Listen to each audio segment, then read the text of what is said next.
In February, the Alabama State Supreme Court ruled that frozen human embryos are people and that anyone destroying them could be held liable, doctors and patients included. The decision led to a pause at some clinics of in vitro fertilization, a procedure that has allowed millions of women to have children over the years. Given the popularity of IVF across party lines, many Republicans have distanced themselves from the Alabama ruling. But an influential Christian organization came out this week against the treatment as Congress fought over the issue on Capitol Hill. NBC's Erin McLaughlin has our Sunday focus.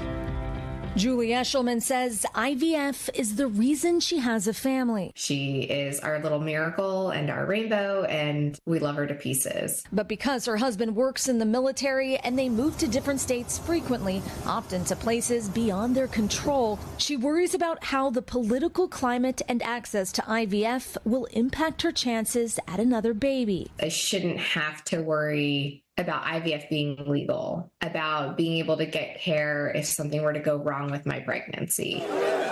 This week, the Southern Baptist Convention, the nation's largest Protestant denomination, passed a resolution against the current use of in vitro fertilization. The ayes have it, and the resolution is adopted. The non-binding vote came after some delegates shared personal stories of lives enriched by IVF. I have 10 embryos that I love, and with every bit of my being, we will have or see born into a Christian family. Roughly 60% voted in favor of the resolution, which calls out IVF for routinely generating more embryos than can be safely implanted. IVF is a huge problem inherently. Albert Moeller helped draft the resolution. Is that a call to political action?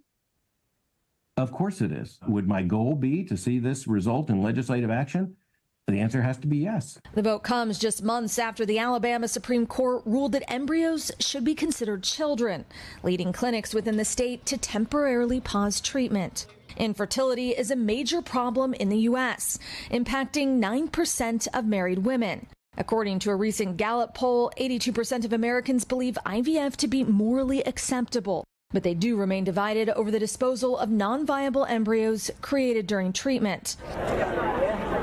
IVF now a political flashpoint, with Senate Democrats this week backing a bill that would protect nationwide access to the treatment. For so many women, that lifelong hope of having children is now stuck in a hellish limbo. While Senate Republicans put forward a narrower bill, accusing Democrats of fear-mongering on the issue. Now, the tragic situation in Alabama has been used to fear-monger and scare that IVF is somehow in jeopardy, and that is not true. Both bills blocked by the other party. Eshelman, an advocate for IVF, was invited onto the Senate floor by the Democrats. Sitting there listening to the senator from Louisiana saying that these fears were made up as a patient that literally had to wait for the dust to settle because I didn't know whether or not we would be able to legally pursue IVF and that our embryos would be safe. Like, it was insulting to me. She says she just wants the freedom to grow her family, regardless of what state they live in. People just want to be able to have the opportunity to become parents. Why would you tell somebody that's suffering from infertility that they can't use this medicine to help solve their disease? And Erin joins me now live. Erin, good morning. It's good to see you. As you say, IVF is overwhelmingly popular in America. So how serious really are the threats to its availability in states across the country? Willie, those who watch this field say this anti-IVF push is unlikely to go anywhere, at least federally in the short term, with so many Americans supporting access to in vitro fertilization. President Biden and former President Trump have both said they're in favor of access to IVF.